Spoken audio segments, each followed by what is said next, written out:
Welcome to the acclaimed podcast, The Deep Dive, featuring your esteemed hosts, Andy Monitor and Drew Dinzik, powered by BetSperts.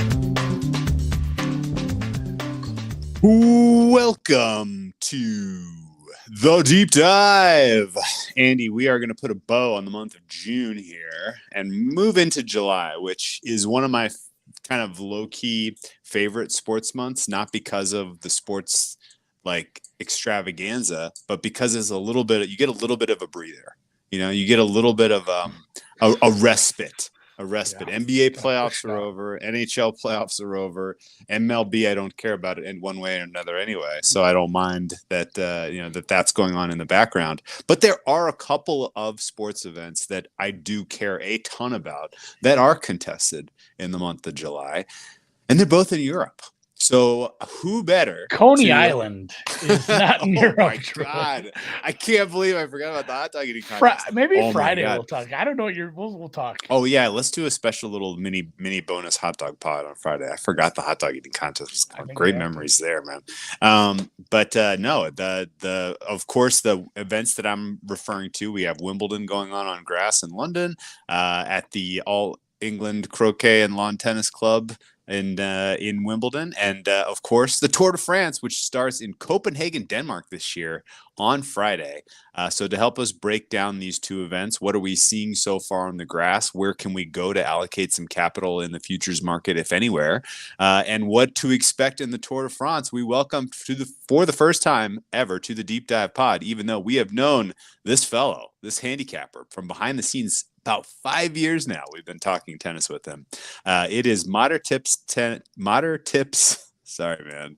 It is Modern Tip Tennis on Twitter. It is Vinny. He is from Germany. Welcome, first time ever, guest of the Deep Dive. How are you doing this evening, sir? It's already in the night, 1 a.m. my time, but yeah, feeling great. We're almost in July. Actually, you know what? There is one more day in June for you, but. Yeah, but no, feeling great. Excited to talk some sports with you, and yeah, let's get it going. Yeah, I don't. And know sorry for my broken English in advance. Maybe it gets better. I think you're pretty good. You might be better than me at some points, honestly. Sometimes sure. I spit a lot of ums. See, Jesus, God, no, I'm in my own head now. So yeah, 5 years. How long is tennis or get the fuck out been up? Like it's been 6 years, maybe 5, 6. Yeah, it's been a long time since we had this Twitter DM group, but I don't know. Like, have you been doing it longer than that? We just kind of stumbled upon people who were betting on tennis that weren't crazy people that beat their chests, and we invited them to the tennis chat. And you were always a nice guy. So I don't know how long have you been actively Twitterizing your tennis handicapping? Like 5 years or so. I still know. I was just setting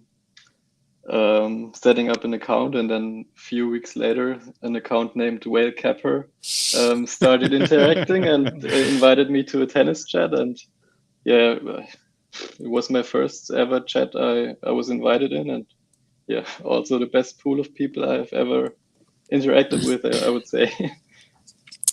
Yeah, so a little bit of background here. The tennis chat was originally conceived in a way that we could have as many people with eyes on as many matches as possible, all kind of, just sort of chip in. What are you seeing? What is your handicap saying? It is extremely valuable, as everyone knows, to have a network of people who are like equally engaged in any given handicapping of a specific sport. And I think, one of the things in particular that I'll give Vinny credit with, over the years, it has felt like you have had as good a read, if not better than anyone else I know, on like the up and coming players.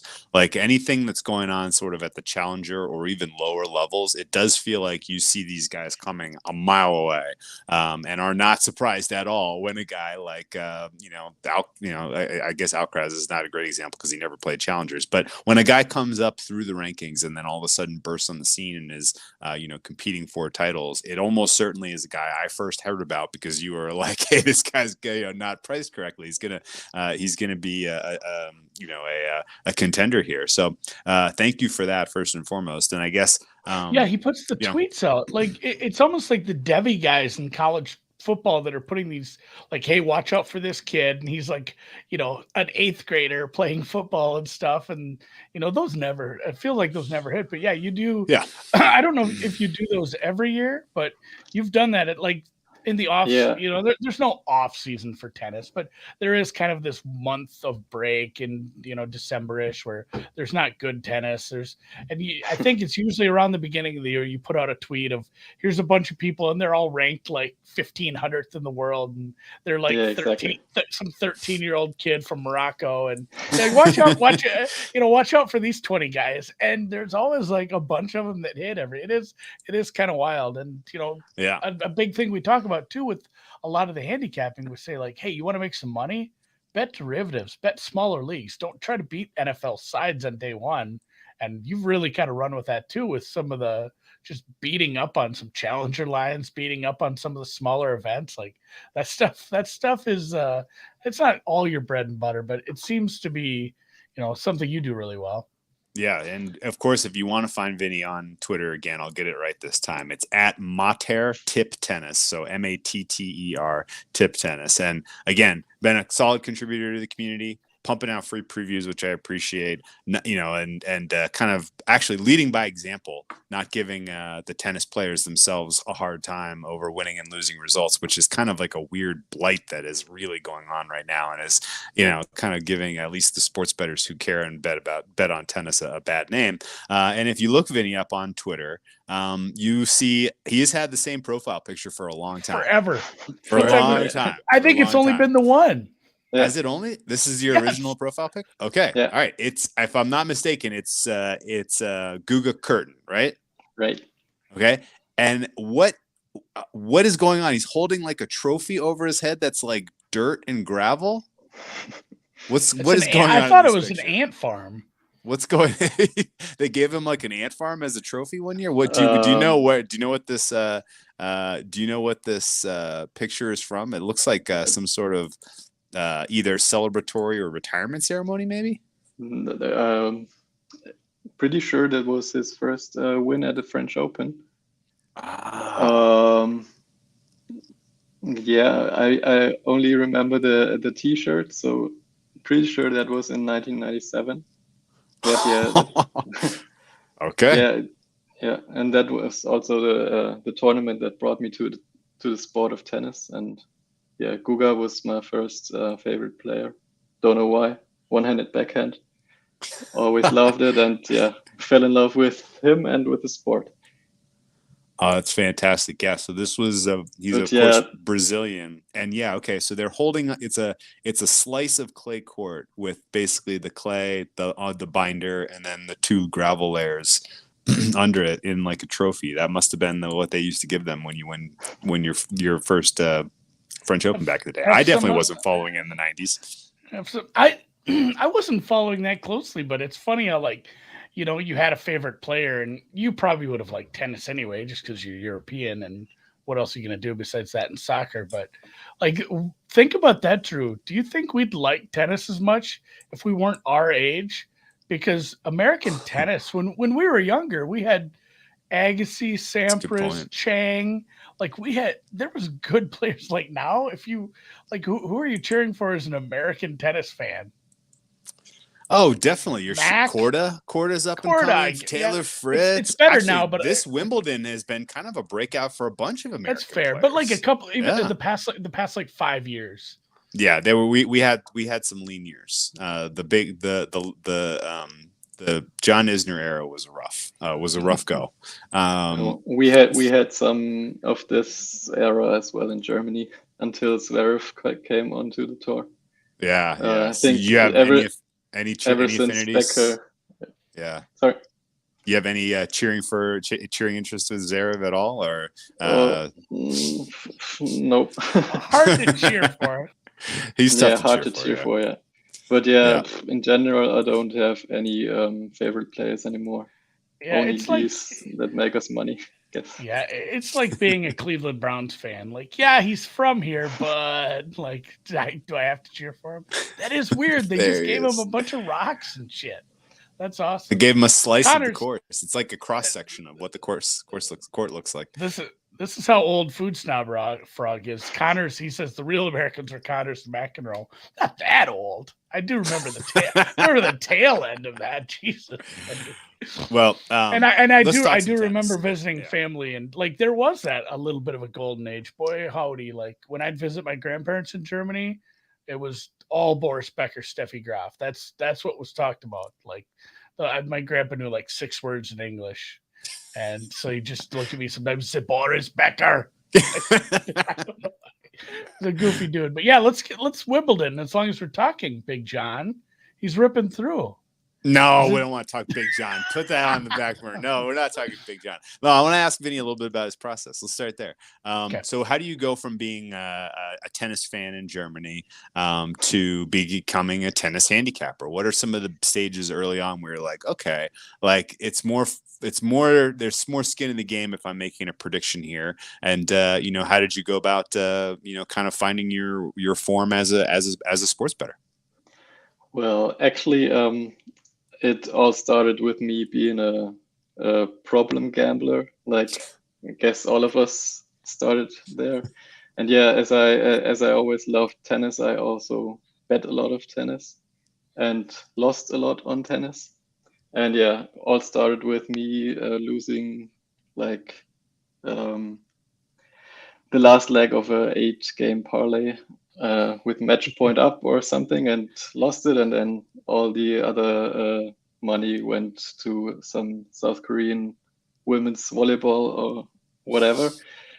And yeah, eventually I grew up, and then I tracked my bets, of course, on Excel. And then I also thought, let's get these picks out on a platform. And I think it was a platform named Tipster, which I first signed up for. And yeah, they had some Twitter tipsters as well. And then I thought, yeah, let's go to Twitter as well. I haven't been there either before. And yeah, then I met all these beautiful people like you, and yeah, and some of the others too. And yeah, started tweeting, and it went all right since then. So I'm still around now.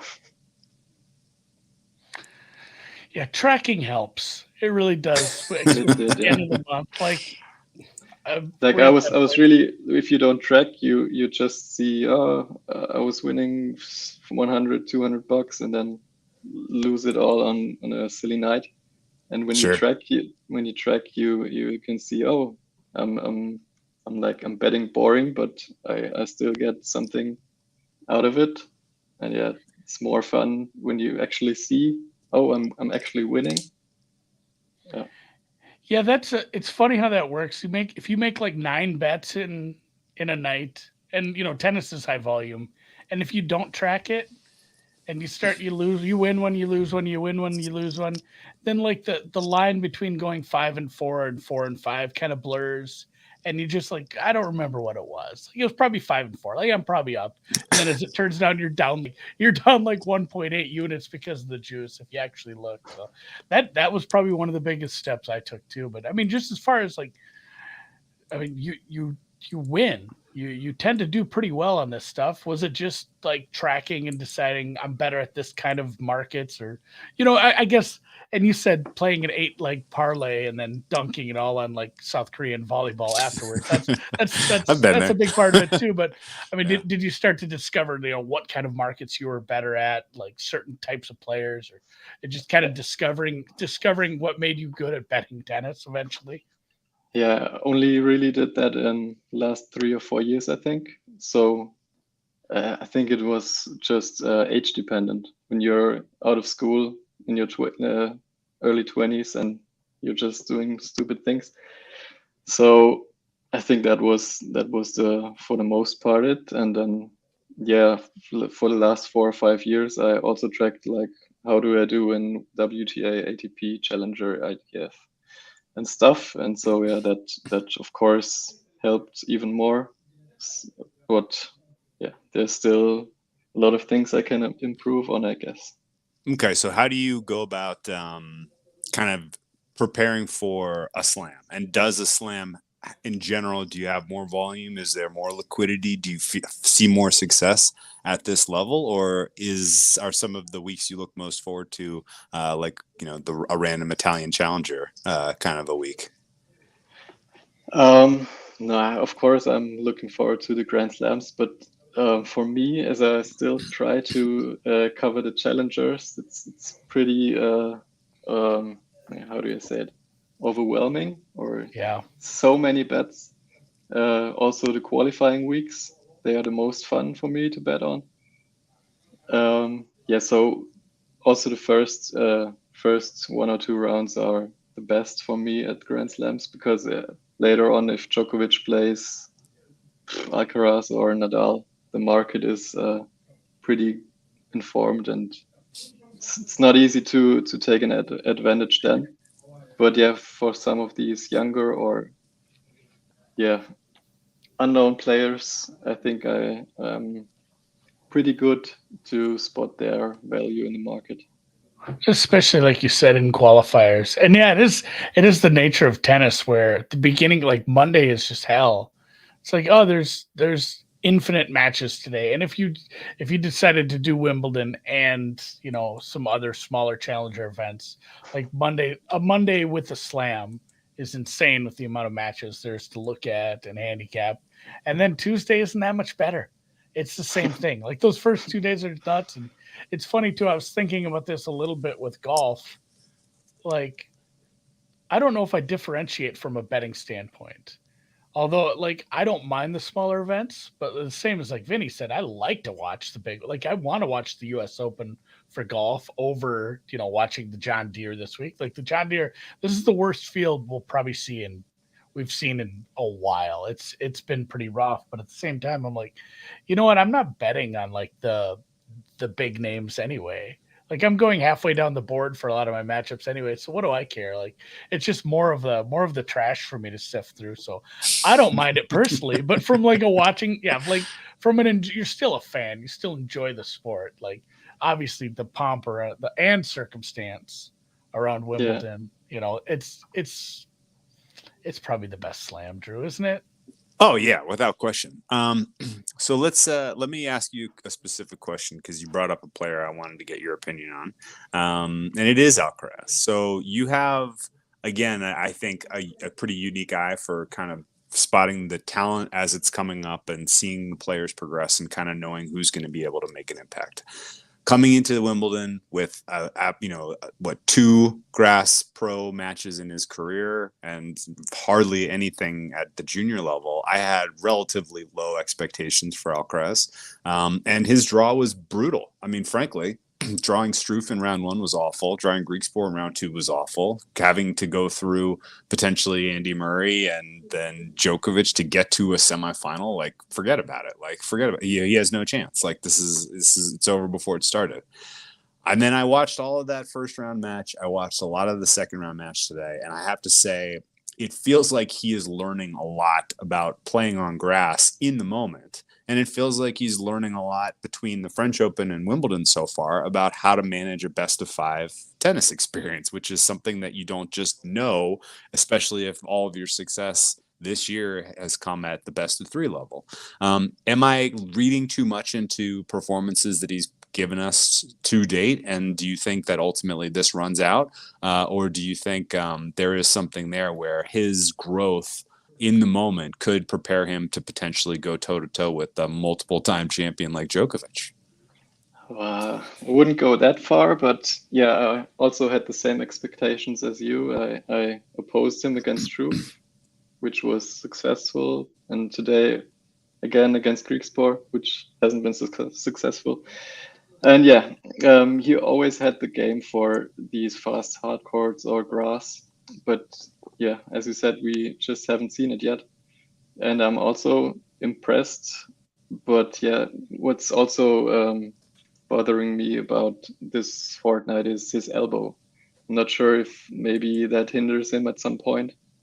And his next opponent, Oscar Otte, is also pretty decent. I think that could be surprise, and I'm gonna oppose him for a 3rd straight time. Even though I do agree that he really made significant strides on grass, and yeah, he'll win probably every Grand Slam and Wimbledon as well. But I guess takes another 3 or 4 years. It is funny that we have this with two, and it's not the same. It's not the same as our girl, the Polish princess, but it's funny how we have a couple of high-end players where it's like, man, we just don't have a sample on grass. Like, I don't know. She Anyone's guess. Well, and it is kind of turning into the same thing where I don't expect him to go and beat Joker on grass. Like, it doesn't matter how good it's like, but it's same thing with her. It's like, maybe just having a skill level that's just so bleeping high. It's like, well, you just have so much natural ability and talent that you can just kind of learn grass on the fly. It's like watching, someone who just gets it, just play chess right away. Like, how are you doing that? Like, I sit and agonize over this, and you're just seeing 3 moves ahead. It's the same kind of thing. You just see him like, oh, he gets it. He just gets it. Yeah, I will also add, beyond just the getting it part of it, I felt like Alcaraz at the French Open was wearing the weight of expectation pretty heavily. Like, it felt like a lot of parts of the matches he was kind of pressing, particularly the match against Zverev that he lost. Like, the first 2 sets of that match, it was like a different player than the guy we saw in Madrid, than the guy we saw in Indian Wells, it was in Miami. Like, it was like the expectation was there for him to do well in that tournament, and he didn't really love that. And now, without expectations, it kind of feels like he's playing a little bit more like, if I lose to Struff in round 1, big deal. But I don't really feel like losing, so I'm going to win. And it'll be an interesting matchup against Oscar Ott. You're right. German Oscar Ott, by the way, a guy German you can cheer for. He has only lost. He's only lost 5 games so far, getting to the 3rd round of this tournament. Of course, one of them was because Christian Harrison retired 3-1 today. But he was incredible against Goyewicz in round 1. So, and Ott in general has been pretty good on grass. So that'll be a very real test. And, maybe Alcaraz, if he comes through, will learn more. I like him against either Sinner or Isner in the 4th round, certainly. And at that point, he'll presumably meet up against Djokovic in the quarterfinal. So Djokovic hasn't necessarily been as impressive, particularly in that round 1 match against Kwan, but bounced back and kind of handled Kokkinakis easily today. He draws countryman Kekmanovic in the 3rd round. But I think that 4th round match is the one that a lot of people are interested in, because he potentially plays Tim van Rijthoven, who came out of absolutely nowhere to win Andy's favorite tournament on the calendar, Hertogenbosch. Did you see this coming from Van Rijthoven? And do you think he gives us a match? Does he get by Basilashvili, and does he give us a match against Djokovic? He might get past Basilashvili. It's 50-50 for me, but he won't stand a chance against Djokovic, I don't think. Yeah, just like with Alcaraz, I think if he starts thinking about what he's achieving, and at some point that will kick in against Djokovic, he will just be too good, too experienced. But yeah, to answer the other question, I did not see that coming. Who did he beat? Medvedev, Auger-Aliassime? He beat everyone. He beat everyone. Yeah, it was not a fluky run. Honestly, Mm-hmm. He beat some impressive players. Although Medvedev is a wild card. Sometimes he brings it on grass. Sometimes he completely looks lost. So I don't know how much you want to weigh that. But the thing too with Medvedev too is like, how much stock would you put into like, oh, I better get my grass game up for the slam when you're not going to the slam? Like, it felt like I don't know, maybe I didn't hear people touching on that a lot, and it's a lot of hindsight by me now saying that. But like, if you look back at it with the benefit of hindsight, it's like, man, if you can't play in the grass slam, like, why would you get excited to get up for a surface it's the least played surface outside of carpet, which I think they need to bring back. I mean, it looked to me at least like he pushed himself into 3 tournaments so that he could get ranking points and money to make up for what he wasn't going to get money-wise at Wimbledon, and he could lock up enough ranking points to have great seeding for his title defense at the U.S. Open. Yeah. But some of his still losses need the points. were real head scratchers. Yeah, Van Rijthoven beat Taylor Fritz on that run, Felix and Medvedev, as well as Gaston and Ebden. So yeah, it was an interesting little stretch there. But I hope he can give Djokovic a match. I hope he can do a little bit of damage, because I'm starting to get a little bit of excitement that Alcaraz could break through here, frankly. And your points are all fair. Ascarat's going to be a tough test. I wouldn't lay the games with Alcaraz there, even with my worst enemy's money, but I think he can find a way and give us at least some interesting head-to-head against Djokovic, because still in the back of my mind, the way Djokovic played at times on the clay, I don't 100% know that he is all the way back from whatever was happened to him earlier this year, which means I think we have a little bit of a vulnerable favorite here still at Wimbledon. And that's not a popular take right now, but if not him, then who is the question? Is there anyone in Q2 of the men's draw that you have an existing future on, or any kind of hope in what has turned out to be the weakest quarter we have seen in a men's slam in a long time? Actually, yeah, I'm on David Goffin to win the quarter at plus 3,300. I think. Oh, boy, was that a good bet. 33 to 1 is 3,300, right? Yeah, pretty excited about this one, but he'll probably lose to Hugo Humbert next round. That's just you can just straight up use decimal odds. Like we're trying to normalize that anyway. It's easier if you use this spreadsheet already. You have to convert to decimal odds. You know you're doing it in your formulas, guys. So he's $34. 34 euros. So 34. Humbert is a tough test. Tiafoe lurks, Bublik lurks, Nori lurks, Paul lurks. Like those six guys have all played fine lately. But you're not alone, by the way, in having a little enthusiasm for Goffin. Jeff Sackman's Elo kind of predicting that I believe he's the highest likelihood to come out of that quarter right now at 40. He's given him a 26% chance of making the semifinal round. So you have a little bit of a definitely better chance than 34. That's for sure. I think you got to feel pretty encouraged about his performance today, where he absolutely throttled Baez. Humbert is a little bit of a wild card. At least, he's French, so you got that going for you.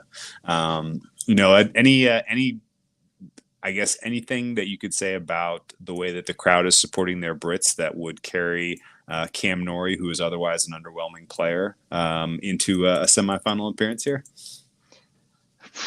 Yeah, I thought he was the favorite to win the second quarter, but his match today did not convince me at all.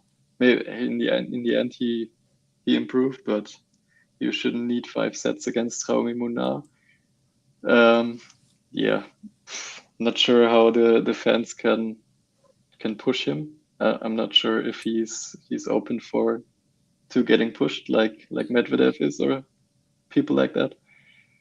But yeah, looking at the draw, he should be the best player in there against Johnson, who has a good serve, but yeah, just not consistent enough. And then against Tommy Paul, Gigi Vesely. Who would have expected these guys here? No. No, I had a little bit of Fokina to win the quarter. So Jerry Vesely, what are you gonna do? I guess if you're gonna lose to Jerry Vesely, you're dead to me anyway. So, I guess for Vinny, you're not gonna take any other players in that quarter to cover your equity you already have on Goffin.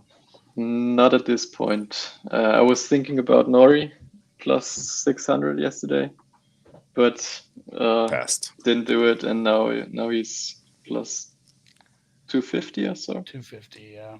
Yeah, no.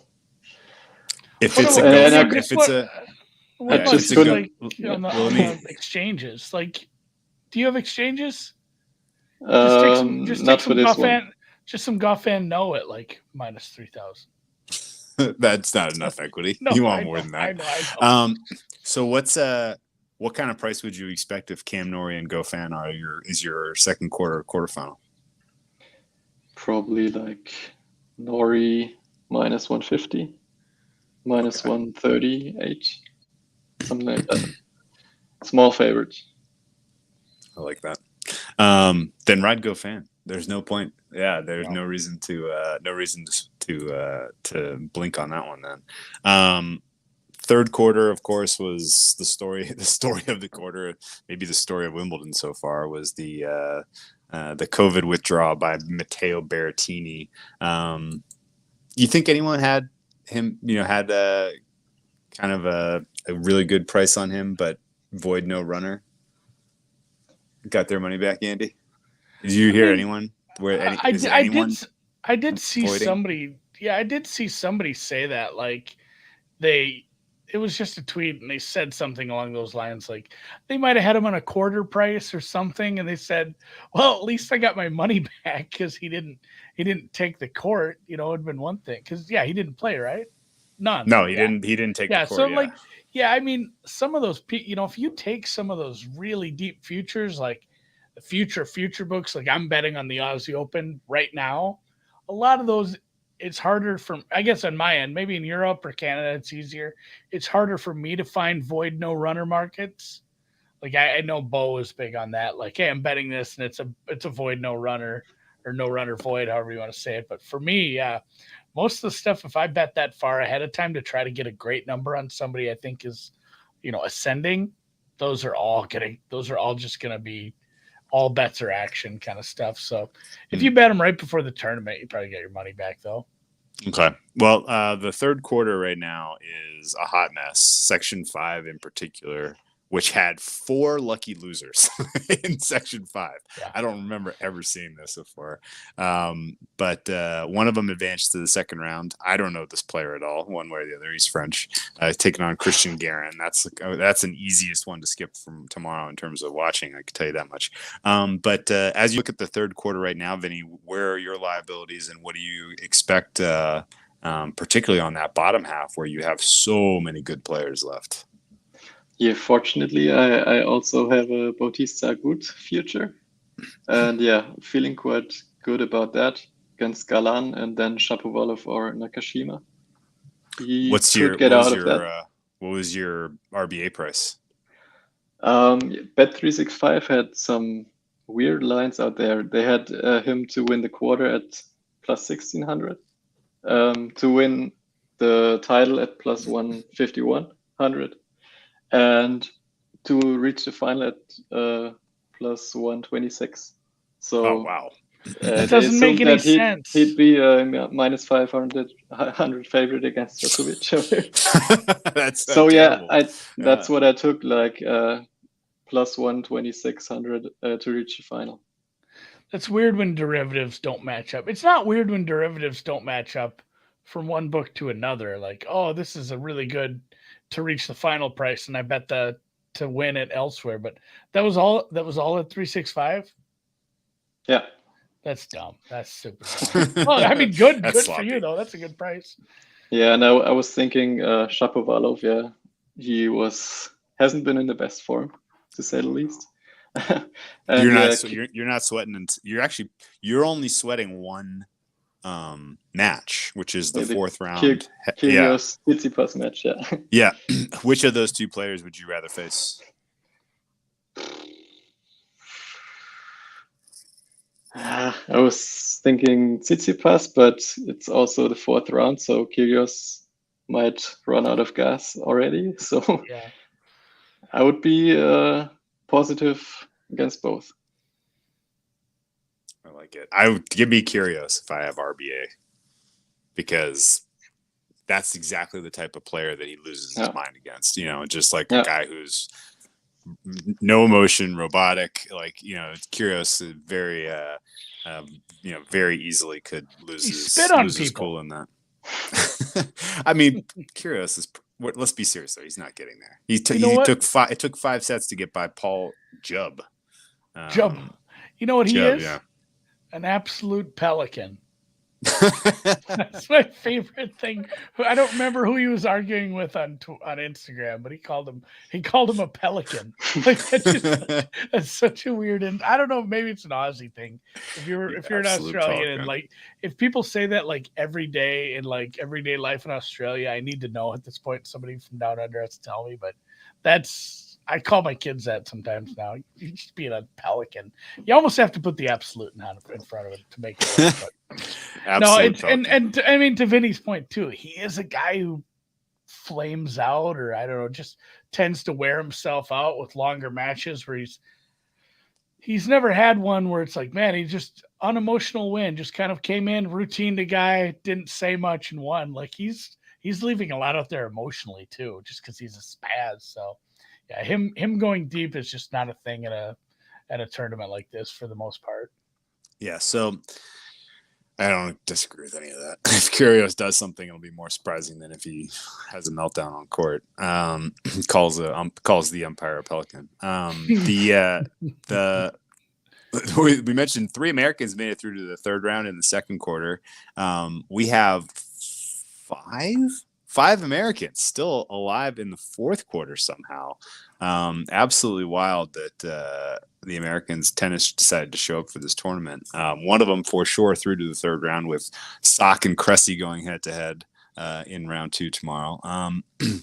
Is your opinion at looking at the current state of the fourth quarter that this is Nadal's to lose, or were there some signs in his kind of, I would say, laborious win over Cerundolo that he may be vulnerable here?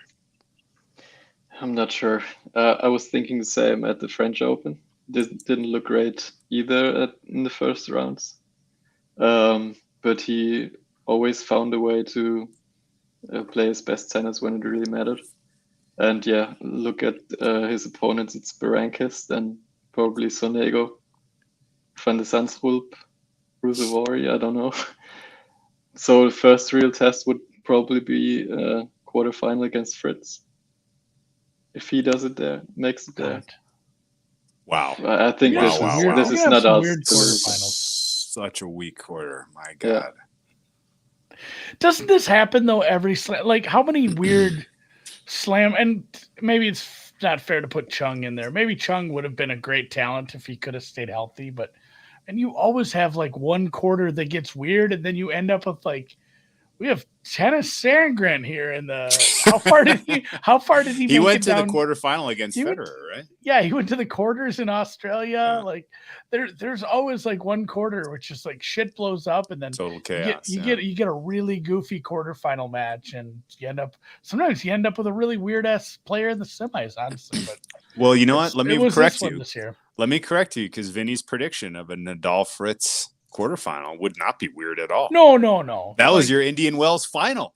that was decided a Masters 1000 this year. I know, but are we like crowning Taylor Fritz as someone who's going to do that on the regular? He won Eastbourne. It's fair. Like his only loss on grass was to Tim van Rijthoven, who's apparently the next coming of Roger Federer. That guy wasn't this Van Rijthoven. He was not born. He just appeared one day. I'm almost sure of it. Like I bet if you went and looked at his juniors record, doesn't exist. He just showed up like from nowhere yesterday. He's like of the generation with Medvedev, right? Like he's a little older. Like he's not a young player. Like he's 25, definitely, I think. Yeah, he's definitely should have broken through a long time ago. This is a little bit of weird. He was injured early. Was it injuries? I was going to say, is he taking different vitamins now? And his serve and his forehand suddenly have some pop? He was injured, and he was like in the 1000s. I also had him on these lists you were talking about. Of course you did. Okay. Well, let me fast forward to the end of this fortnight. Yeah. Do you think RBA can get it done as a -500 favorite over Djokovic? I don't think so. No, I'll give you the real question. I mean, are we really looking at this thing to chalk out Djokovic, Nadal? And I guess if that is how this plays out, how do you handicap that particular final? I think it will play out like this. And I would be here for it because, these finals always give something to us, and who knows how long these guys will stick around. I would have to see how Nadal does in these next matches, but right now I would say Djokovic owns it on grass. What kind of market would you expect for that final? Like Djokovic higher than -300? It's hard to say right now. -300 is 133. Yeah. Something like that. Yeah. Probably, yeah. Andy, what do you think? Yeah, that's fair. And I'd watch it. Oh, obviously. Yeah. But Well, I probably wouldn't bet it. Nah, that's what I'm saying. I'd watch it. Like, I'm not gonna sit. I wouldn't lay the games. What's a 300 favorite in best of 5? Like 7.5 games, 8. What's the handicap? Mm, Roughly? No. 5.5 maybe. yeah. 5.5. Yeah. See, I'm Yeah. so bad at doing Maybe the 4.5. conversion. I'm so Four bad and at a doing half, the 5.5. conversion Yeah. to. That's why, because at first I'm like 9. Like, no, that's Well, too see, high. I don't know. I can't really tell you what the price is because like the French Open price was so out of whack. Djokovic went off as like a meaningful favorite in that head to head, bigger than I would have guessed. And if Djokovic was a favorite on clay, he should be an even bigger favorite on grass, presumably. But there's a lot of You people would who are kind of caught up in the Nadal's going to calendar slam this somehow, some way. Everybody's getting out of his way and just going to let Nadal calendar slam this year, which is absolutely bananas. Yeah, there was a point. There was a point before where he was like, "Are we sure he can finish the tournament? He's hurt." And then, Dude, I'll tell you, man, that match against Cerundolo, there were long stretches where I was like, Cerundolo's the better player. Like, there's no doubt in my mind. Like, he flipped the switch right at the end when he needed to because he's like, I got to get the hell out of here. But there were long stretches where he was getting outplayed. And, but like Vinny said, every high leverage moment where he needed to elevate his form, he found it. And, that's what comes with experience, and that's what comes with 21. Is he up to 22 now? Slams? Yeah, 22. I changed my mind. -400. Nope, 450. 1.22. Okay. I'm setting the market right now. Still no 8 games. Yeah, it's still Would be not. 6. It's still not an 8-game handicap. How many I know games? How many games would they need to give you, Vinny, before you're getting involved with Nadal in that final? Yeah, if you give me 6, I think I would be on him. Okay, not 6.5, but 6 flat. You would take. Yeah. Okay. But really tough to say right now. Yeah. With all the stuff going on. See what kind of shape he's in by then too. Mm-hmm. It's a grind. It's still a grind. How many games would you have to give Iga Swiatek to take her against the great Ons Jabeur in the women's final? Plus 3.5. I think we are on the same side here. I'm also on a Jabeur ticket. Oh, nice. Excellent work. Any general observations? I don't need to go quarter by quarter here for the women's draw because there's not much I can add to the discussion. But what do you think as you kind of sit back? Anyone that's especially impressed you or kind of really changed your mind about their current form as we look at the women's draw?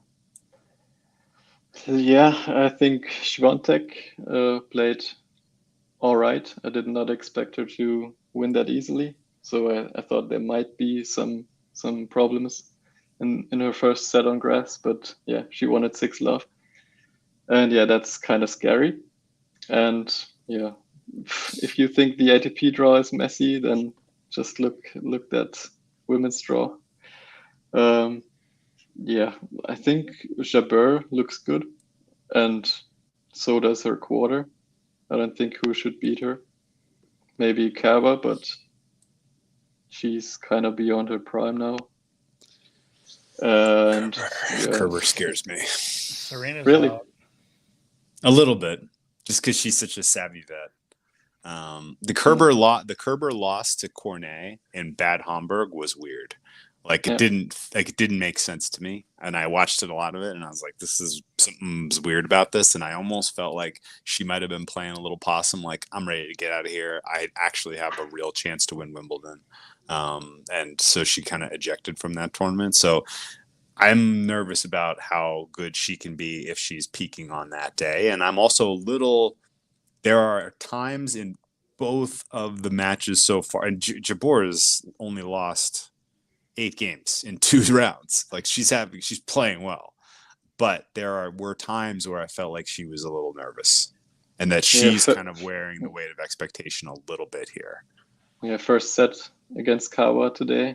It was a bit messy. A lot of unforced errors, not characteristic of her style of play. So she'll settle in. She'll settle in though, just like always. And by always, I mean just this, this last 12 months or so. But like she'll settle in. It'll be fine. I just want a good women's final. I need something happening on Saturday now that there's just no more sports anymore. Among everyone on the bottom half of the draw, Vinny, is there anyone besides Kerber that stops Jabeur from getting to a final? Maybe Penko. Gives her a match. Well, Redline Pinko can beat anybody. Redline Pinko can beat she can beat half the men in the field. That's not true, but like it just feels like when she goes nuts. And I would love to see that. Not because we'd lose money on Jabeur, but just her interviews are entertaining tennis, yeah. Well, her interview is just like, Jabeur sucks. She should go back to Tunisia. Like whatever she would say. That's still the best interview of the year by anybody in sports, maybe. Where she said, like, I'm glad I didn't lose because I was a lot better than her. Against the Canadian, Marino, right? Yeah.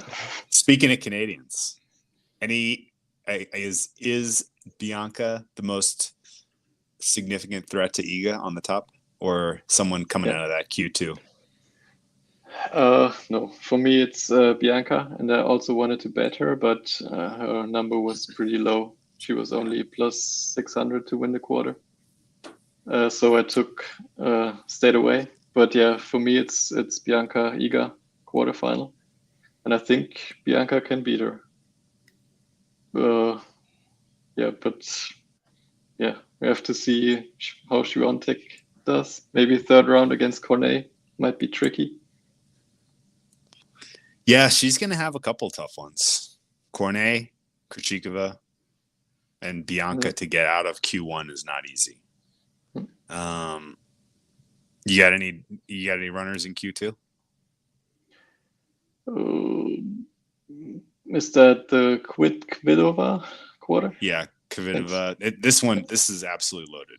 Kvitova, Halep, Goff, and Pliskova all in Q2. Yeah, I jumped on Kvitova. That was a little recency bias, I think, because she won Eastbourne. She looked good though. She looked good, and Halep pulled out, and she's always semi-injured. So when I saw the draw, the Eastbourne curse doesn't apply to the women, I guess. The only curse going is the Hala curse right now. Oh, Hala, that's what I meant. Yeah, the Hala curse is the dude's curse, where every Hala champ except for Roger Federer is lost in round 1 of Wimbledon. I don't know how that's possible for like 12 years straight. I don't know how it's possible. Okay, so final predictions for the women's, and then we talk a little cycling. Yes. Jabeur, Andy, what do you got? Yeah, just give me the chalk final, and Jabeur loses in a tight third set tiebreak. Oh, break my heart. Oh, I don't want to see that. If you can't trade out of that position at that point, I can't help you. I cannot help you. I got the taste of a big score now. I want a 33-1 on Ons to come home. So no, it's that's fine. I like Ons. She defeated Iga head to head at Wimbledon last year. She can bring it if it gets to that stage here, surely. What's your final prediction, Vinny? Jabeur over Kvitova. Ooh, I like that one. Wouldn't that be nice? Ooh, that'd be good. That'd be good. I mean, yeah.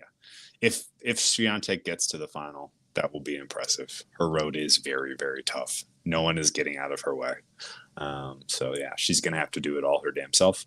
Let's talk a little Yeah, good. Yeah, just one more. If she gets to the final, then I don't have any hope for Jabeur because Iga in finals, Yeah. 6-2, 6-1. Yeah. Yeah. I'll So find a let's way hope out of I someone tried to be nice stops and give her a set, Drew. it. Well, I'll cross my fingers. At some point, the weight of this winning streak is going to start to weigh in on Iga as well. I She's think got to she's have a that in the back robot, of her dude. head. She's a robot. Like the stress doesn't seem to get to this woman. She's very, very good at tennis. That helps she's as putting well. she's putting up Steffi Graf numbers. I mean, that's the last time we saw this level of dominance over the rest of the field.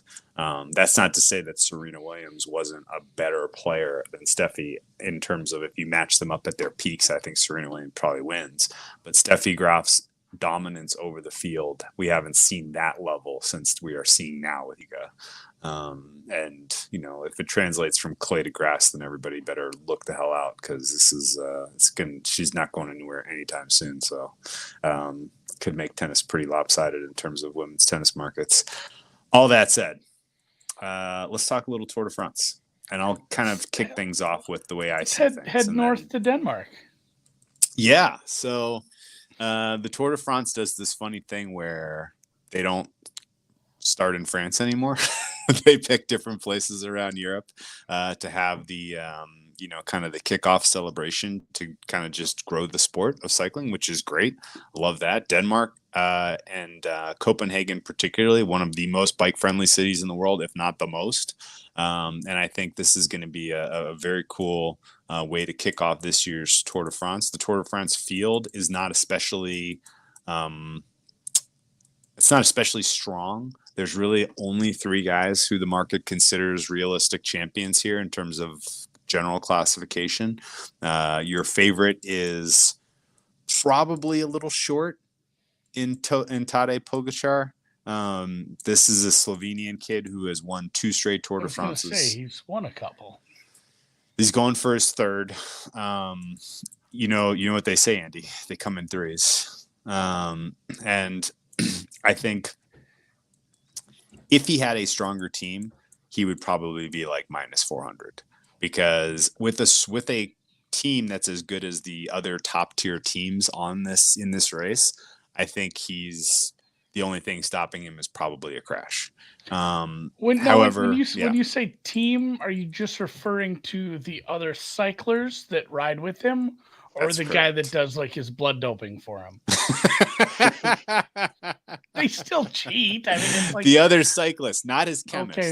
Not his chemist. The other cyclist. And we're starting very low level here, Drew, because if I've bet any cycling, it's tailing like probably Vinny. He's posted some cycling, or you for something, or maybe another random Euro that had some plays, but I haven't paid attention since Lance days. How many are even on a team?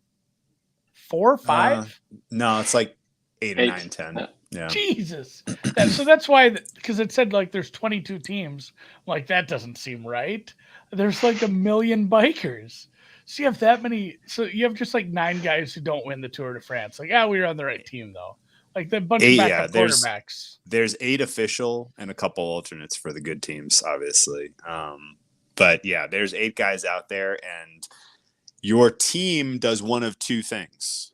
It either pulls you up the hill if you're trying to win the general classification in the mountain stage, or it pulls you in a train to the front of the pack and then launches you in a sprint stage if you're trying to win the green jersey as a team.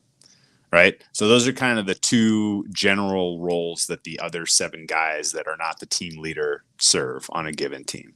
Right. And to provide blood too. And blood bags. And they're also blood bags. Yeah.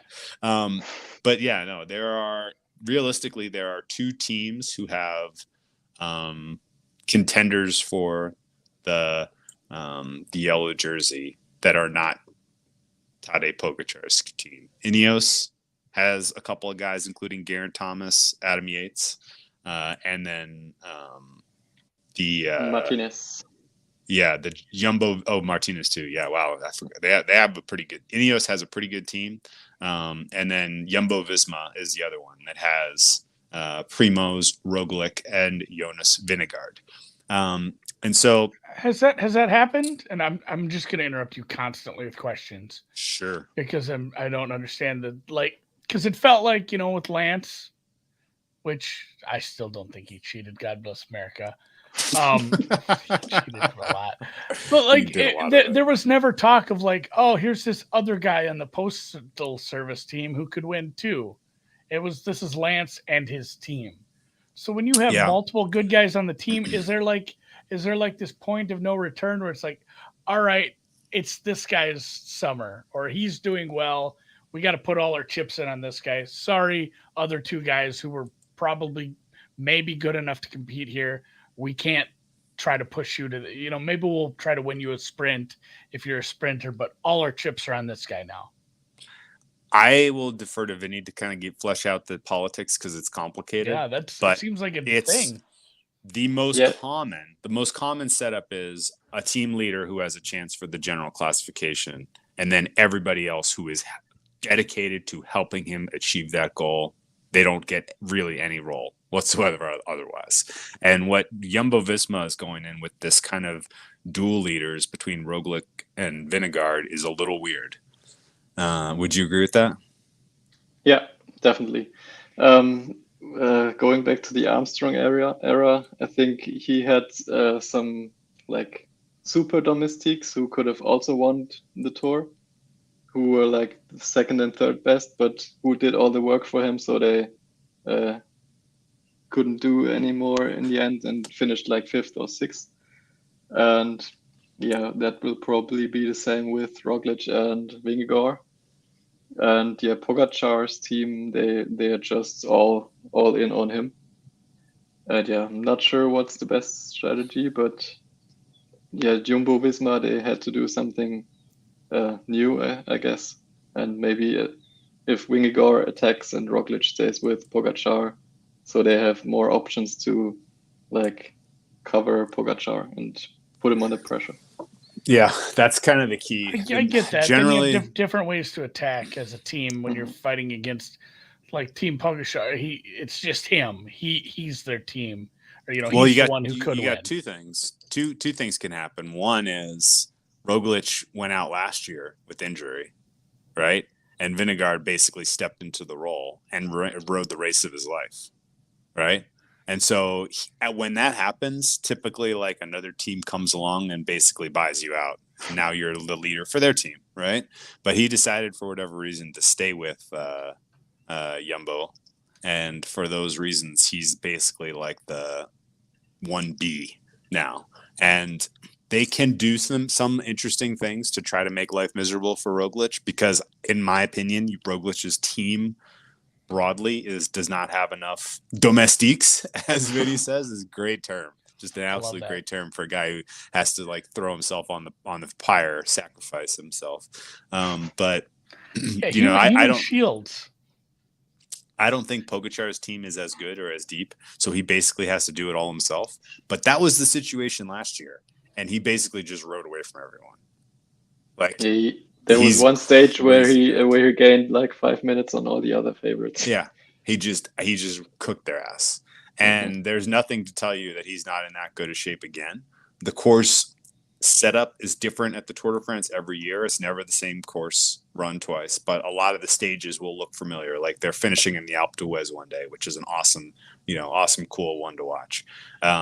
And I've heard experts say pretty conclusively that the way that this is set up, it favors Pogacar to, be the meaningful favorite, even if Jumbo is in great form and has, some crafty attacks planned to really put pressure on him. Is that your general feeling as well, Vinny? Yeah, I think so. Like the Alpe d'Huez stage, I think they have that has two more high mountains, but they are too far stretched out. So there are like 100 kilometers in between them. So that makes it hard to attack for Jumbo. So it will probably be just the final climb to Alpe d'Huez. And yeah, it's always hard to like get past the best rider in the field. So do they mix up? You have time trials, you have sprints, you have climbs, you have flat just stages. Like, obviously you said it's in Denmark, it's in different parts of France, different parts of the Alps. Like, so they mix up the order every year too. Then, so like some of the strategies come into play. Like, hey, we have we're starting with this, we're going to that. Does that change the strategy too, I suppose? And maybe even back to my question about like these teams that have multiple racers who can win. It's almost like you got to start making some decisions earlier. You have it in your mind, like we're starting, because does it start with sprints or time trials, Drew? I can't remember what you said.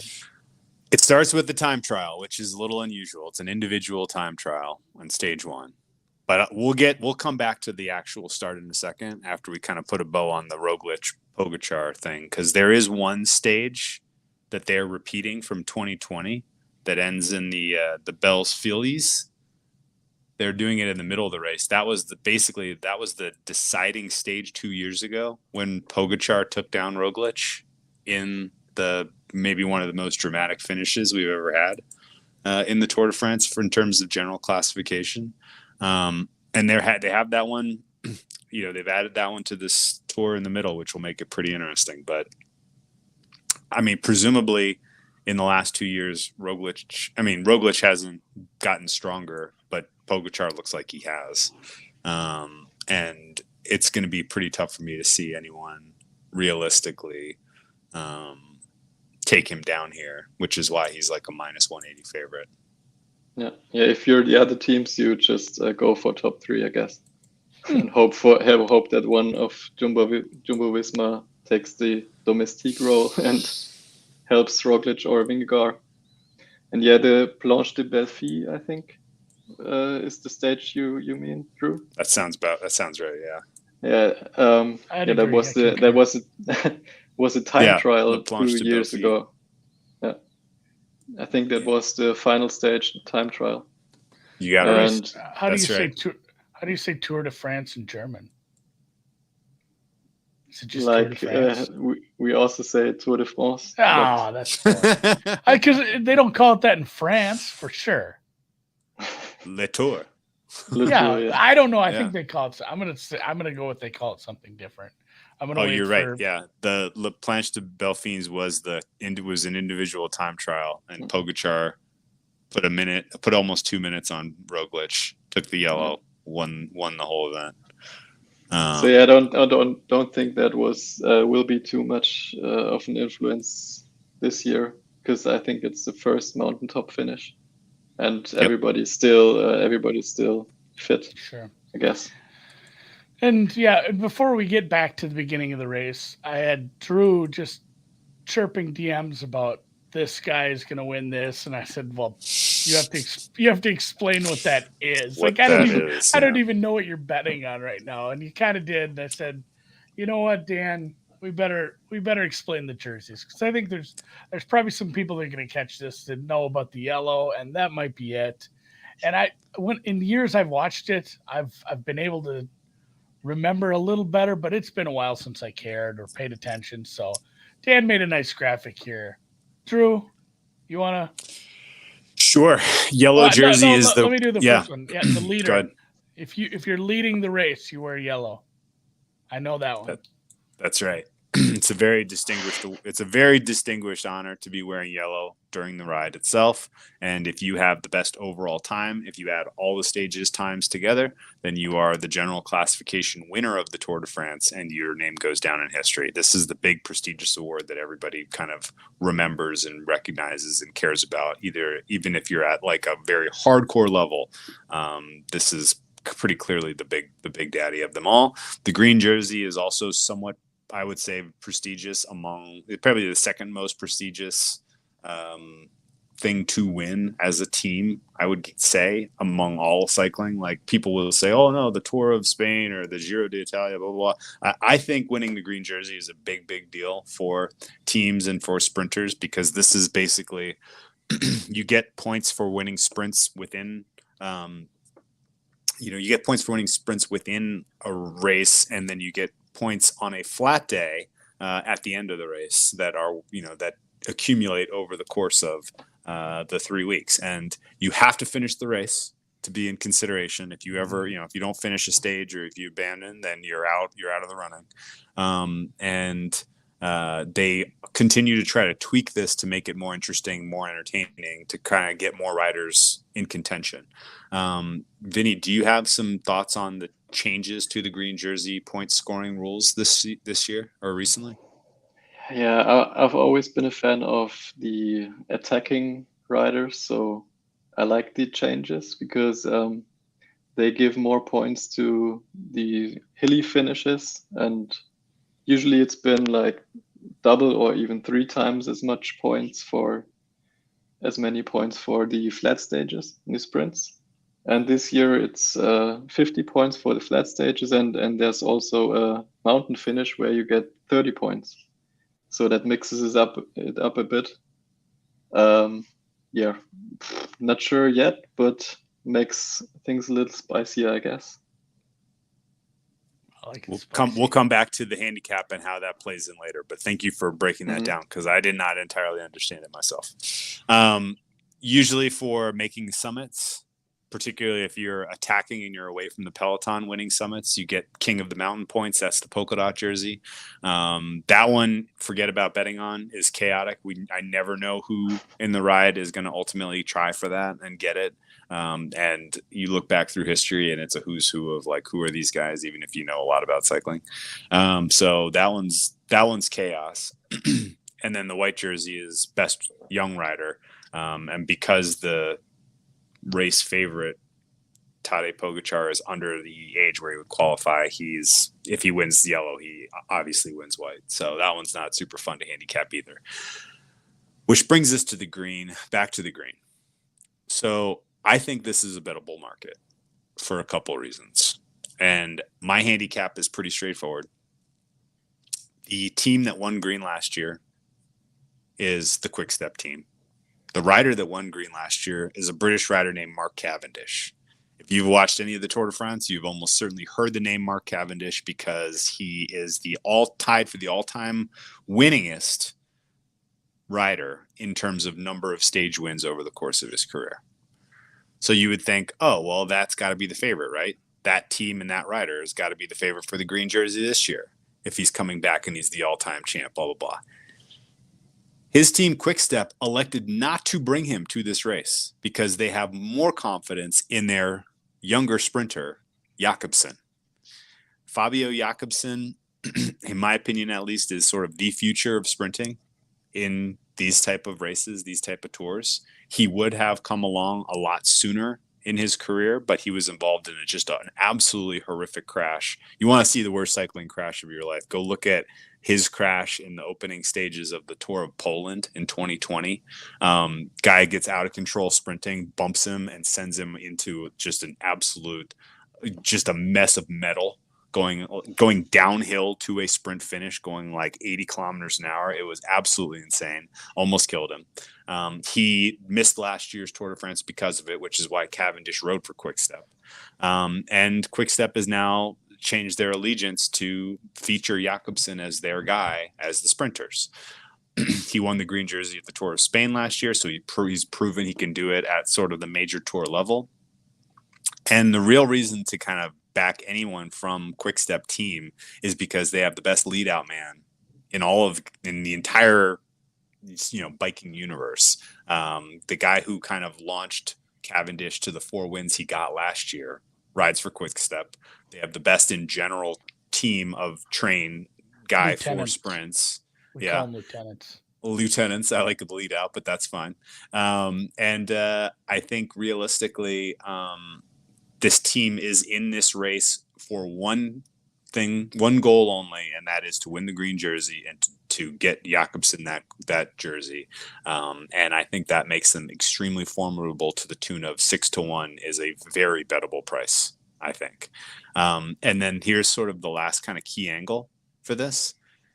We have 3 stages to start the race in Denmark. The first is a time trial. We'll get specifically to who I think will win that time trial in a second, but there's not going to be a lot of points awarded for that. The second and the third are flat stages that will go to the sprinting winner. And I think realistically, Jakobsen could win one or both of those stages if things set up right and if his team and his lead out man are as good as I think they are, which means you could be looking at him after the first stage, you go through the rest day, he could have a big lead on the field, particularly a big lead on the current favorite, market favorite is Wout van Aert, right? I don't think Wout van Aert's getting many points up until day 4 at the earliest. Right, which means his price is going to come down to pick him to dog as he as the other sprinters accrue points on 2 and 3. He may Shall do I great. disagree now or later? Yeah, no, I think he can scoop some in 4, 5, 6. But I just think that this is going to go in the direction of the team that has the best sprinters early, and I think you can lock in a little profit at that point. Where am I going wrong here? Like you said, there are more points awarded in the flat sprints, of course, and I think it's 50. And you also get 20 points for the time trial, and that's where Van Aert probably gets 20 or 15 to get the jersey after the first, and the winner gets yellow, of course, but he'll get ahead of the other sprinters who are not great time trialists. And yeah, I totally agree. Stage 2, 3, and probably 4 are Jakobsen's. But yeah, I'm not sure whether he gets over the hills and mountains as good as Van Aert. And Van Aert, he's part of Jumbo-Visma. You might have to mention that. And he always had to work for Roglic last year. And this year he gets the freedom of going for the green jersey. So in my opinion, he's the deserved favorite. And he will get all the intermediate sprints after some hills when Jakobsen and Philipsen and all the other guys are already behind the peloton. So I think Van Aert is the deserved favorite.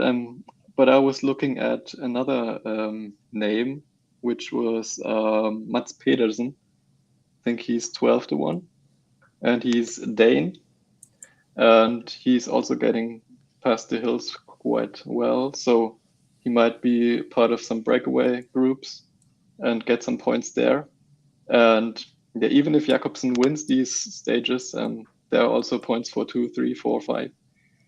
And in my opinion, he would need to win all of these flat sprints to stand a chance. But we'll see.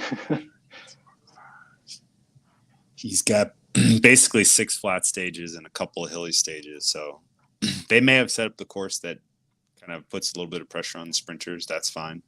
I think realistically, this could go one way early. And again, like I'm reading into the confidence of a team that decided to leave Cavendish at home. Like that says something about the way that they feel about their chances with Jakobsen. And maybe this is like a for the future, they need to get him some experience because this would be his first ever Tour de France. And they're just going to say, well, if he doesn't get it done, then he doesn't get it done, but he'll be ready for next year. And that may be their thought process. But I'm reading into the actions of the team a bit here and thinking that 6 to 1 is too is too big of a number. Okay. One more regarding Jakobsen. Trivial thing. The guy that bumped him in the sprint you talked about, he's also here this year. Yeah. Groenewegen. So, how do you pronounce it? Groenewegen. Dylan Groenewegen. Oh wow, that's much. That was I didn't have that. They got Dutch relatives, so. These crashes when they're going like downhill, or even just flat when they're going that fast. I can't remember. I think it was just the last Summer Olympics in one of the women's rides. I think she was leading and she caught a wobble or something downhill or something happened with the bike. And she like went off into the woods and crashed. And it was like she cracked a vertebrae and stuff. They told me, because you're just watching, you're like, oh, that looked bad. And then they say how fast she was going. Like, that's too fast on a bicycle. I will never go that fast. I don't want to. Okay. Well, I don't mind what's the fastest you got on a bike, Drew? 30-ish probably. Yeah, I was gonna say 30 down a hill, maybe. I get the little cat's eye. That's plenty. That's fast. Yeah, that's probably it. I don't mind throwing my hat in the ring with the best team sprinter, the sprinter on the best team with the best lead out man. And cross my fingers that he catches a couple wins early and, the market moves with him. Wout van Aert, and also the fact that the Quick Step team is pointed towards winning stages and winning the green jersey, it matters to me. Whereas the Jumbo team, he's not going to get a lot of support for the green. He's kind of out there on his own trying to do it by himself, and that's a tall ask, I think, to a degree. But you're right; he is going to be a contender in the opening time trial. Yeah, and I don't think he wins. I do. Oh, you do? Okay. Yeah. Let's disagree about this. No. So the time trial starts in Copenhagen. It is a 13-kilometer race, and the current favorite is Filippo Ganna, who anyone who was betting cycling at the Olympics will remember fondly because he was an absolute monster in the team pursuit there. And Filippo Ganna backed that up by winning the World Time Trialing Championships in 2020. But it was contested in Italy, and there was some griping that they gave him a favorable course because he's Italian and it was in Italy.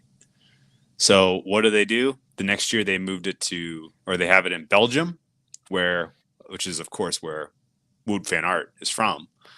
They make the course longer, which favors Wout van Aert over Ganna. And it didn't matter. Ganna defended his title. Now, when on a 30-ish kilometer time trial, Ganna won by 26 seconds, which was a massive margin.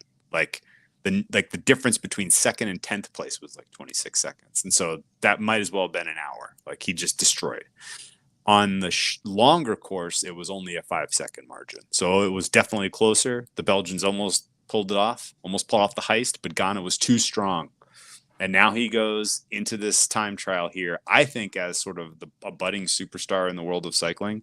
And I don't think it's an accident that the tour starts with a time trial to kind of get him in yellow for the first 3 stages of this tour. I think that this is kind of a launching pad for Ganna in general to kind of be recognized as a superstar in cycling. And I think he can win this individual time trial by margin. And on top of the fact that if there's any questionable conditions, there's a lot of turns on this course. It's an insane amount of turns.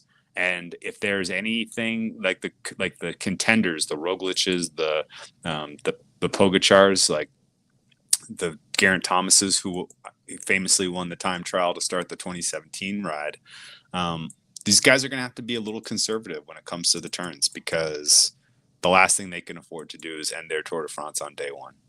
And so I think realistically it's a 2-man race, and I think Ganna's got Wout van Aert in spades. And I hit it pretty hard at plus 140 to win stage one. You see all these matchups at Bookmaker? Yeah, there's a lot. Yeah. There's 30 stage 1 matchups. So where have I gone wrong here in my stage 1 handicap, Vinny? I'll look like a fool tomorrow or on Friday. But yeah, to me, you mentioned the turns, and I think that's an advantage for Van Aert because he's a cyclocrosser, and he also good in sprints, so he can pick up speed after the corners pretty fast. And I think that's the advantage he has over Ganna on this course. But yeah, of course, Ganna is world class and the best time trialist, but specifically because of these turns and corners, I took Van Aert. But I think I'm pretty positive that one of us wins. Yeah, this is a 2-man race, I think, too. Yeah, I don't disagree with that. Okay. Here's a key question that I spent an embarrassing amount of time on today and could not come up with an answer for. What order do they start the time trial in? The first. It's the first stage. So the rules, if it was if it was in the middle of the tour, it would be reverse order from standing. But it's the first stage, so I can't figure it out for the life of me. And I went back and I watched a lot of 2017, where they started in Dusseldorf with an individual time trial, and I couldn't figure it out. I was trying to put all the pieces together, like, oh, it was last year's finishing order or world ranking of some kind. Maybe, I wonder if they use some world ranking points, or if they use I would guess that they change teams, like first team, second team, third team. It's a up team until the lottery 22nd, kind of and then the first team starts again, and then the team leaders are the last ones to start. Got it. It is something like that. So basically, Ineos, who has Ghana, can put him in the final wave. Yeah. That makes way more sense than anything else I thought. As I was looking at 2017 trying to figure this out, just couldn't come up with anything. And there's nothing about this on the internet. So I don't know what ultimately the start order matters actually a lot, because if it was not if it was not determined, if Ghana had to go kind of in that first wave and then Wout van Aert got to go in the final wave, like that's a huge advantage for Van Aert, because he would know exactly what his pace and splits need to be at the key checkpoints in order to give himself a chance. So like having racing a rabbit is a lot easier. Well, it's like racing the Ghost Racer on like Mario Kart. Like if you have a rabbit, if you have a rabbit, right? It's exactly the same. Exactly the same thing. Exactly. I mean, it is. Give him a rabbit, and it's a different race, certainly. So, okay, all right, that's interesting. So, makes sense. Any other general Tour de France kind of handicapping thoughts or process that you put into this year's race so far, Vinny? So you mentioned the chaos of the polka dot jersey, and I love the chaos. So, yes. So I took some riders with big odds there. You the listeners probably don't know these guys, but I took some Michael Woods at plus 2,500. Nice. Andy, I was listening to your pods back, and you didn't want to bet anything until football starts. Yeah, but I have this market up, and I have Woods at 25. Woods is 25 where I found it, so keep going. Okay, so two more. I got Patrick Conrad at 81, 100. Wow, nice. I'm not sure I have that one. 126. And another one is Matej Mohoric. Oh, interesting. They don't even have these guys. Yeah, No. Both of those guys are 150 to 1 where I can get them. Patrick Conrad and $2 on it also. There you go. I have to open more books.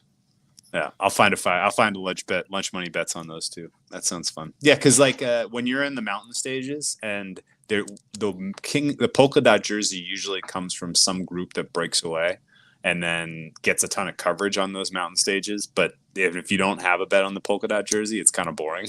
Like, I don't care. Neither of these guys has anything to do with the ultimate, decision of this race. Maybe they'll win this stage. That's congratulations for that, I guess. But that's yeah. I think the last few years, Pogacar won the polka dot as well because he won all the mountaintop finishes. Yeah, right. And this year they also changed this system. It was used to be double points on the mountain finishes, and they scratched that, so it's normal points. So Pogacar doesn't have that advantage.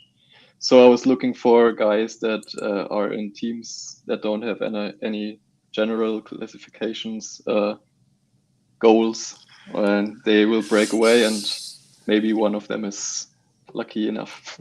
That's a super solid handicap. So was it Matej Mohoric? Is that what you said? I have like 6 tabs open now. Yeah. What kind of price can you find on him, Andy? I can get a 150. 151. There you go. Yeah. We're gonna I like win it, man. King of the Mountain. Patrick Conrad, and they Matej take on Mahorek is who we're pulling for now. I love They that. would not let But me no, bet that that's much. Nope. that handicap that you just laid out. If you're new to cycling betting and you wanted insight, that was you just gave up the goods. If there are every team has a goal in this race. Some of them are we just want to win one stage. Some of them are we want to win lots of stages and win the green jersey. Some of them are we only care that our guy has a chance to get the podium on the general classification. Others, and so if there's a race stage where your team has no other objective, a guy potentially going in a breakaway and getting those points is entirely possible. Even likely. In fact, that's the way it always goes. And so, but predicting it is impossible because this is kind of like team strategy and they don't even probably come up with it until the day of the race, depending on what's happened so far. So impossible to predict with certainty, but conceptually that's exactly how this goes. So very, very fun. Green jersey is my favorite way to sweat it though. I'm a polka dot guy because these are big numbers. Electric. Andy will play some more, I guess. Yeah, I know. Like, you're only gonna take $7? I guess I'm gonna bet this several places. So, they didn't bet online has some good numbers, but they are only taking to win 1,000. So when you bet 150 to 1, they will take $7, which they got my $7. They tricked me. So I guess a lot of markets with pretty low limits for those of us who are playing offshore. I'll tell you that much. Which is it's fair. It's cycling. What are they gonna do? They're just copying something. Yeah. Is there any potential for a surprise in the general classification or the points, you think? Or do we set it up pretty fairly? Yeah. All right. So two big tournaments going on in Europe in the month of July, Wimbledon and the Tour de France, and it's all chalk. That sounds about right. Yeah. All right. Well, final question for you. You can now bet $8 on Mahorek because it dropped to 125. Moving lines, Vinny. Final question for you, Vinny. After Wimbledon is over, there's a funny little wrinkle on the tennis calendar where they go back and play a bunch of clay events all across Europe in some not well-known locations, but absolutely beautiful spots, vacation spots, frankly. What is your favorite tournament that is contested after the conclusion of Wimbledon before we get to the US hardcourt swing? I think in Croatia, is it Bol? Or is Umag? it just Umag for the men and Bol is, I think, for the WTA. Yeah, that's these venues look so good. Umag is high on my list of now that my kids are old enough where I don't feel bad about leaving them home for vacation. It's it's a place I want to go without my children. That would be nice for just me and the wife for I don't know, a month. Yeah, it looks like a good place to live. Bol is unbelievable. It's on an island in the middle of the Adriatic, and Umag is this just awesome peninsula right off of the or this awesome little beach town right off the Istrian Peninsula. Yeah, incredible spots. All right, final question. Favorite challenger event? It's a tie between all the Italian clay ones. All 70 of them. I'd say 3 every week. I'd say Ismaning, even though I'm not a German guy, but that's played on carpet, and I like carpet tennis every once in a while. This is what I'm saying. I think it's the only tournament left on carpet. Yeah, that's a funny answer. Just because. Okay, so basically, what's your favorite? The tour. Well, the tour. Oh, I'd definitely pick something in Italy, probably. Tiburon's pretty. Really? Tiburon's pretty slick. Mine is clear. I don't think you'll guess it though. Newport. That is not a challenger event. Newport Beach. Newport Beach. Newport Beach. You said Newport. Not Newport Grass. Newport Beach. Yeah. Sarasota. Sarasota, yeah, because of the Because it's grannies, the because of the Tiafo ball thing? grannies, because of the ball grannies. No, because of the people having Tiafo. sex across the Yeah. lake. That Loudly. was all time. That was all time. If you don't know what Andy's talking about, look up Sarasota, Tiafo. Sarasota Challenger. There's some good videos. Sex interruption. Yeah. Don't do it on a work computer. Yeah, man. If somebody called you up and offered you a job covering challenger level tennis for some media publication, would you walk away and make that a career, or you like what you're doing enough and this is a hobby? Sounds like a dream job, but I just moved here in a new place with my wife and the dog, and yeah, you'll never know, but I won't get these opportunities anyway. As a betting guy, I don't think tennis is still a little betting. How do you say it? Averse. Hesitant. Well, because of some of the shit that happens at the lower levels. Yeah.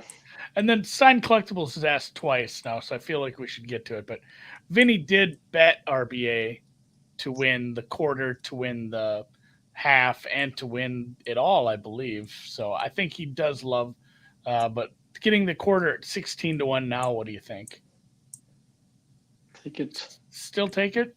Okay. Yeah. And then he says Halep On's final at 16-1. I don't know what Halep's price to reach the finals is, but too tough a path. That seems like it's not a big enough number. Yeah. No. Too tough a path. Okay. In my opinion. Yeah, same. Awesome. Concur. All right. Well, great pod. Appreciate your time. Thank you for joining us in the middle of the night over in Germany. Best of luck the rest of this fortnight. To the victor goes to spoils in the Tour de France, apparently, because we couldn't come up with an agreement. We couldn't come up with a same side to cheer for there, but it's going to make it that much more fun. Please don't blame me too much in the end. Oh, you mean if I lose? It's not gonna, if you lose these Mohoric bets. Oh, yeah. No, nobody's. Oh, no, I will. We're all responsible. We'll get it back. Andy's just going to skip lunch that day. It's not a big deal. Yeah, I can't afford tikka masala that day if I don't have that $15. Yeah, that sounds good right now. All right. With that, I do need some thanks supper. as always. Track down Vinny at Moder Tips Tennis, Moder with 2 T's, and best of luck the rest of the month of July, man. Thank you, and thanks for having me. Yeah, it was a pleasure.